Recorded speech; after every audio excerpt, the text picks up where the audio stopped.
বাংলাদেশ জাতীয় ফুটবল দলের অধিনায়ক জামাল ভুঁইয়াকে বেশিরভাগ ম্যাচে বেঞ্চে বসিয়ে রাখেন কোচ হ্যাভিয়ার কাব্রেরা। যদিও ক্রিকেটের মতো ফুটবলে অধিনায়কের ভূমিকা তেমন নেই, তারপরও দলকে সামনে থেকে নেতৃত্ব দেওয়ার বিষয় থাকে অধিনায়কের। তাই তো ইংলিশ প্রিমিয়ার লিগে খেলা তারকা ফুটবলার হামজা চৌধুরীকে বাংলাদেশ দলের অধিনায়ক হিসেবে দেখতে চান জাতীয় দলের সাবেক অধিনায়ক আমিনুল হক। কিন্তু সাবেক এই গোলরক্ষক হামজাকে কেন অধিনায়ক হিসেবে দেখতে চাইলেন, বিস্তারিত জানাচ্ছেন বদিউজ্জামান মিলন। বাংলাদেশ দলে এখন সবচেয়ে বড় তারকা ইংলিশ প্রিমিয়ার লিগে খেলা ফুটবলার হামজা চৌধুরী। কয়েকটি ম্যাচে তিনি লেস্টার সিটির মতো ক্লাবের অধিনায়কের আর্মব্যান্ডও পরেছেন। তাই তো বাংলাদেশ ফুটবল দলের সাবেক অধিনায়ক আমিনুল হক আগামীতে হামজাকে বাংলাদেশ দলের অধিনায়ক হিসেবে দেখতে চান। শনিবার জাতীয় প্রেস ক্লাবের ৭১তম প্রতিষ্ঠাবার্ষিকী উপলক্ষে ক্রীড়া প্রতিযোগিতার অনুষ্ঠানে এসে আমিনুল বলেন, হামজার মতো একজন ফুটবলার যদি অধিনায়কত্ব করে তাহলে বাংলাদেশ দল অনেকটাই নির্ভর হবে। তার নেতৃত্ব দেওয়ার গুণাগুণ রয়েছে, কারণ তিনি লেস্টার সিটি ক্লাবে অধিনায়কত্ব করেছেন। হামজার মতো যদি একজন ফুটবলারকে ক্যাপ্টেনশিপের দায়িত্ব দেওয়া হয় তাহলে আমার কাছে মনে হয় যে বাংলাদেশ দলও অনেকটা নির্ভর হবে।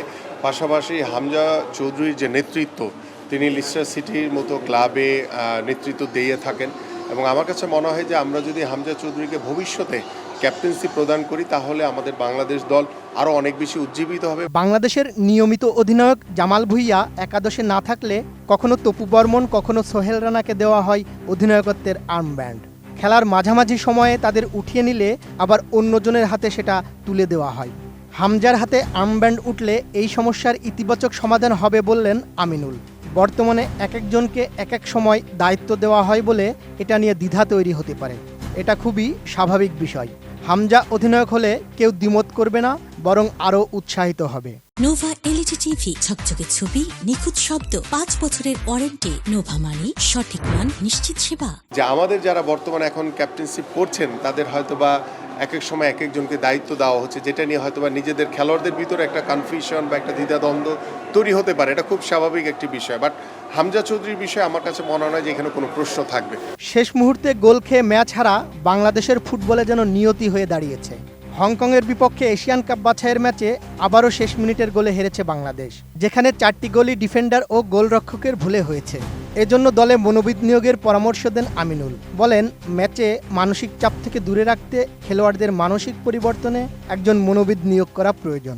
প্রত্যেকটি ন্যাশনাল টিমেই মনোবিদ থাকাটা অত্যন্ত জরুরি, কারণ আমরা যখন যে ম্যাচটি খেলতে যাব মানসিকভাবে যাতে কোনো চাপ না নেওয়া হয়, এটার জন্য কিন্তু আমাদের যে মানসিক এবং যে মনোবিদের যে প্রয়োজন, তিনি যে মেন্টালি আমাদের খেলোয়াড়দেরকে যে শক্তিশালী করবেন, মেন্টালি আমাদের খেলোয়াড়দেরকে যে সামর্থ্য যোগাতে পারবেন, যে মানসিকভাবে যে একটি পরিবর্তন দরকার, যে আমরা এত দর্শকের ভিতরে খেলছি কিন্তু আমরা এই দর্শক মাঠে আছে সেটা আমরা ভাববো না, এই যে একটা মানসিক চেঞ্জ, এই পরিবর্তনটা শুধু কিন্তু মনোবিদ দিতে পারেন। বাংলাদেশের ফুটবলের সামনে এখন নতুন দিগন্ত ছোঁয়ার হাতছানি।